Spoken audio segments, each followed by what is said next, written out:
A massive earthquake striking central Mexico, particularly in and around Mexico City. What we know right now is it had registered 7.1 on the Richter scale in the town of Rebozo, 76 miles southeast of Mexico City. Of course, no stranger to these type of calamities. Clouds of smoke could be seen in Mexico City and around buildings that appeared to simply collapse.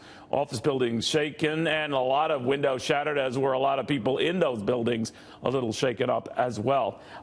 Let's get the latest read from Rick Astor, the former Seismologist Society of America president. Rick, this area is no stranger to earthquakes. They had one that was fairly significant just a couple of weeks ago, but this in a much more populated region. What can you tell us, and what does this tell you about what happens now? Yeah, well, you're correct. This was very different than the other recent earthquake. In Mexico, it wasn't a highly populated area. It was a fairly large earthquake, 7.1, certainly very significant. It was rather deep. That is, the place where the fault slipped was over 30 miles below the surface, so that reduced the potential damage somewhat, but we are looking at a very significant earthquake here in Mexico. This particular one here, and of course what we're seeing about the buildings, some holding up well, others not. Now, they had been girding for this and preparing for this, much like you have a lot of communities that were in the path of hurricanes, getting to be more hurricane resistant, or at least deal with them. Mexico's had to deal with that as well, but it's sometimes luck of the draw, right? That's right, and Mexico has made strides. This is not going to be nothing like the 1985 earthquake, which occurred exactly on this date. That's right. In Mexico City. However, there's a lot of old construction in Mexico, and it takes many decades to make your building stock more resilient.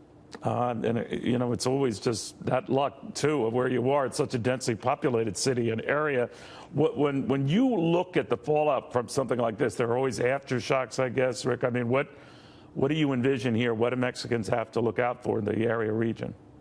Well, there'll certainly be strong aftershocks. There's a small chance of another very strong earthquake, although it's not a high probability.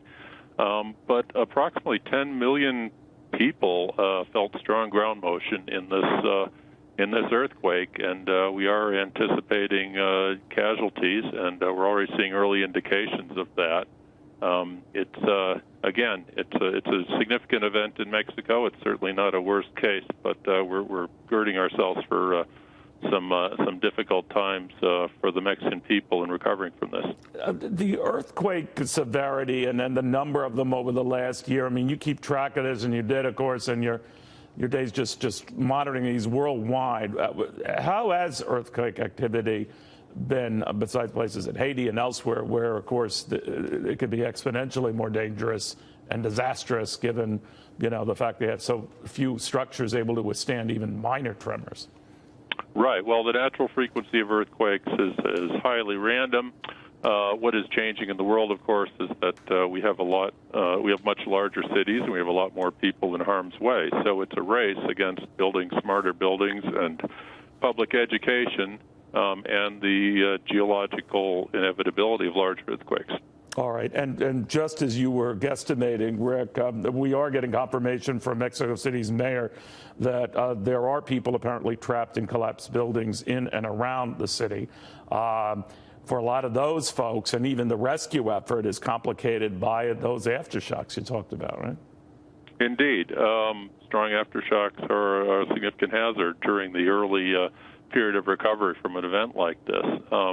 The epicenter of the earthquake was actually much closer to Puebla, which is a major city of well over, I believe, 3 million people in the immediate area, southeast of Mexico City. So it's not just Mexico City that was affected in terms of large urban areas. All right. Thank you very, very much.